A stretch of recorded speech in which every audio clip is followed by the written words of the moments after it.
started with 1 out of 1. I've taken a slightly different approach to this. I think I'm 1 out of about 20. I like to get written feedback rather than learning from lectures like this. So yeah, I'm not as efficient as Resh has been in her grant applications. I'll start with that. That's where I live now. That was 2 nights ago on the bikes. Yeah, move out of London. So for those of you who don't know me, which I'm pretty sure is no one here, but my area of interest is children's anxiety, in particular looking at innovation. And this all started based off my work at a DGH. It then has led to me trying to get funding to develop an innovation, failing miserably because I have no background in innovation. So I decided to try and write a research protocol in order to apply for the funding as part of that to develop the application itself. So I went down a route slightly different to probably most of you. And it's something that has taken a little bit of time. And this is probably the most depressing thing that I did this morning, was that when I gradually increased the number of years along the bottom here. But before I started the PhD, I wrote 2 grant applications. One of them I can't even find what it was or who it was to. But the first sort of big one was to the NIA, and it was through the APA scheme. It was looking for £20,000 funding, and the funding was to do a sort of single centre RCT. Now, what I'd done was I'd actually asked for the funding for the app development as part of the application. Because it was the NIA APA, it was less than 25,000 it needed to be. So I didn't have any money to actually pay for the study being run. And the plan was for me to basically spend the year doing the research trial unpaid. And the feedback was appropriate for the level and quality of the application that was submitted, which my favorite bit was rewrite all paper and better organize it as the feedback. There were other things that were sort of suggested which were slightly more positive, which was you need to think about consistency in scoring between centers if you're looking at doing a multi-center trial or in between different areas. You'll need to think about getting some pilot data and looking at sort of the wide range of children that will be involved. So I got this feedback, and then I actually was introduced to Ramani, and Ramani said, I'll fund the app development if you do a PhD in this. So I got tricked into the PhD, and then within a few months of starting, we resubmitted to the NIA again with some of those changes and with a sort of a massive improvement to what we were doing. So I submitted, this was a single center randomized controlled trial of 226 patients. We'd actually had a statistician involved to help with a sample size calculation and justification. And I would say that's something I'd advise rather than the calculations I did myself. Actually having a statistician do that has been something we've had to justify a few times in the process since then, about how we came to that number. We were asking for £47,000, and that was basically to pay for a single research nurse. There was, I think, £3,000 of that was for consumables and other bits, but not sort of a huge amount. And really the feedback from that was do a feasibility study and do a systematic review. So basically I went on and did that and started that process. Now, for clarity's sake, again, I didn't know this before I did this bit, but a feasibility trial is something that it's a trial in itself, looking at maybe you wanting to assess the primary outcome measure for your sample size calculation, whereas a pilot study is actually part of your main trial. So you're running your exact trial and then just repeating it as a part of the bigger element. So we did a feasibility trial at a single center looking at a few different elements. I also, at some point here, looking through my emails this morning, found that I submitted a grant to the RCOA as well. I don't even know what that was for. And at the same time, we did this systematic review. We started the feasibility trial. The thing to note here is that the ethics approval for the feasibility trial took 7 months to get through the JRO and REC. So it takes a long time with the JRO. Sorry. So that was, at that time we put in applications for the research for patient benefit and back into the NIA through the AAGBI. The RFPB grant we were doing, we applied this time for a multi-center double-blind randomized control trial. We were looking for £290,000. And the feedback that we got was, why are you focusing just on dental patients? This is something we want it for everyone. We want it to be scaled, like Resh was saying. The benefit for this could be for more patients than just dental, so we want to show that in the trial design. There was questions and queries about our sample size and our power calculation and suggestions on our methods of randomization, so we had to justify these different bits. They also suggested doing an interim analysis in order to check our sample size midway through. They finally then questioned, they said that we were being a bit too ambitious with our trial duration, saying that we were going to achieve this in 27 months, and they suggested extending this for a little bit longer. They also said we needed, even though that we'd done a lot of work with the Young Persons Advisory Group, they wanted more PPI work, so more involvement from the PPI team, and for us to actually have our own PPI group specific to the research trial. So we went off and we created this PPI panel, which was led by one of the Young Persons Advisory Group, which is the children's version of the PCPI. We added an interim analysis to our protocol, and we expanded to all surgery types, increasing the duration of the trial. And off the back of this, we got invited to the stage 2 application. So the RFPB grant is a 2-stage application.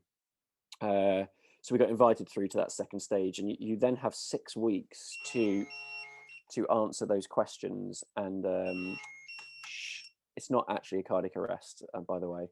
I'm not that bad. And so we got invited 6 weeks later to submit the second stage, which was really sort of answering some of their questions. So what we actually did was we pulled the NIA application, having got through to that second stage of the RFPB, because we felt that the RFPB was a bigger amount and was of more value. And the second stage application we put in, taking in mind their feedback, we increased the amount to 325,000, changed it to all surgery types, and then making this sort of piece, this PPI group. The feedback we got from that was, again, power, sample size calculations, effect sizes, can we justify it? When should we be doing anxiety scoring? And they felt that we were doing too many data points. We were asking the patients too much, and could we justify with that? And again, we wrote back to them, and eventually it was approved.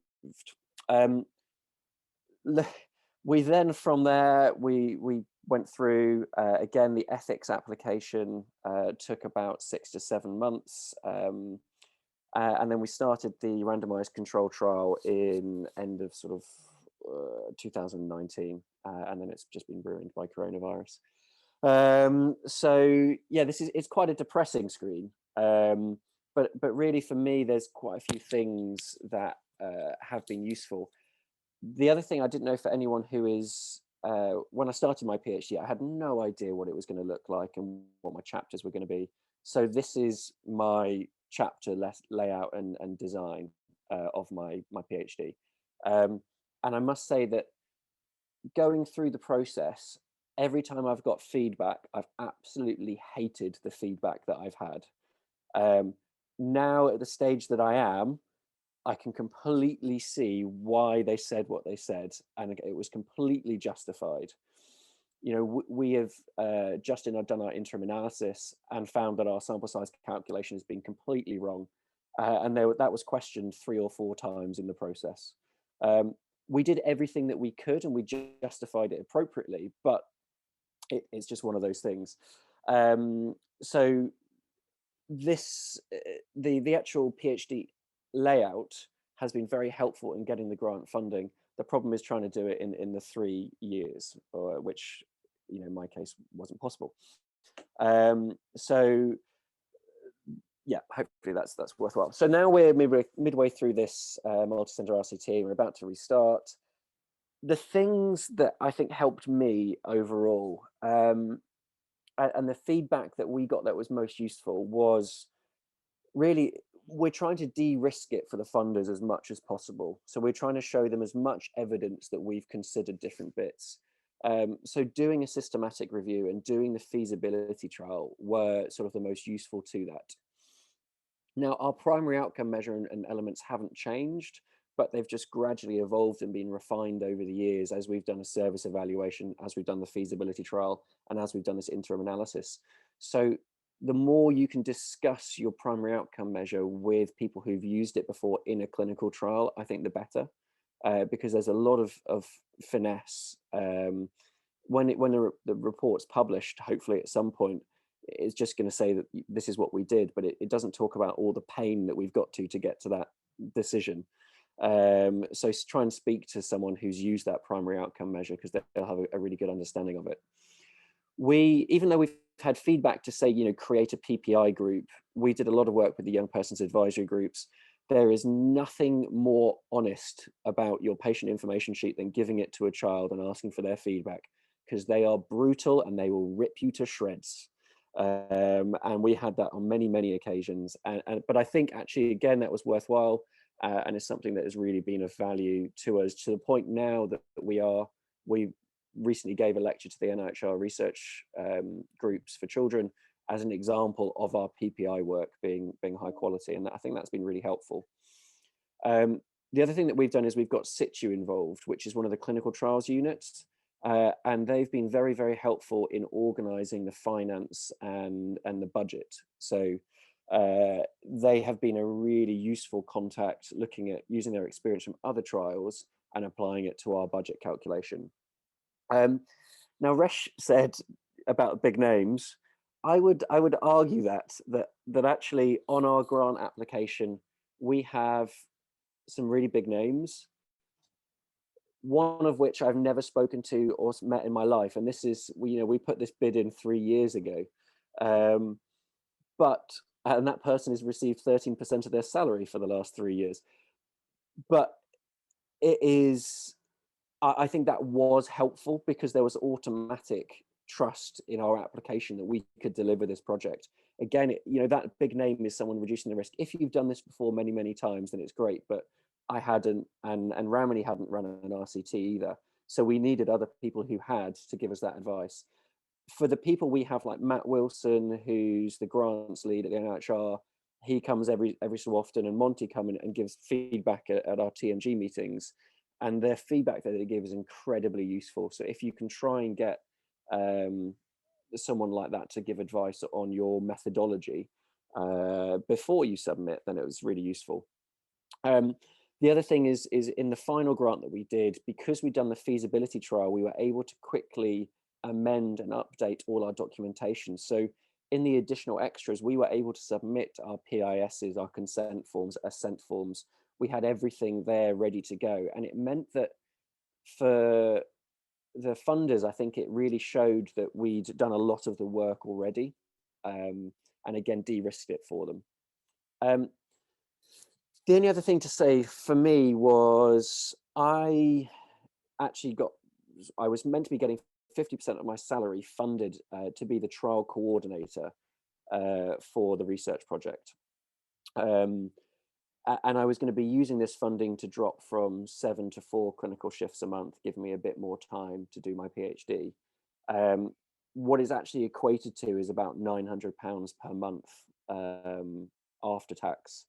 So I've just not been able to do that, but yet I've acquired a role that takes theoretically 2 to 3 days a week.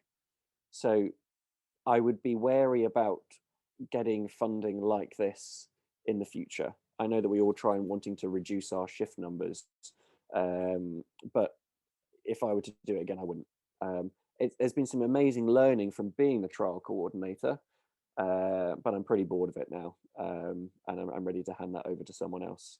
Then the only other things is just timelines. Basically, take your anticipated timeline and triple it, and that's the reality of getting ethics, of getting the grant approval, especially if it's a two-stage approval process. It took us nearly 16 months from application to final approval. Um, or go into the commercial sector and you can get a grant application funded within about 6 weeks. So it's a very, very different role. That's it from me.